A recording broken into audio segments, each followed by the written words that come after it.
and so has his daughter.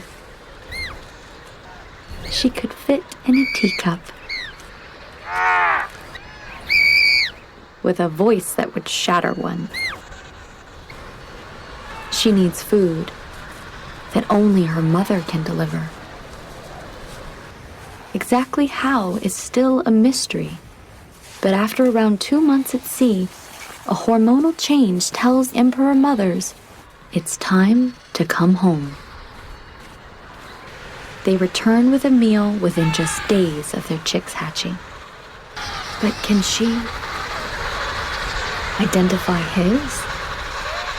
She has the rare ability to filter out the cacophony of 20,000 voices, to isolate just one.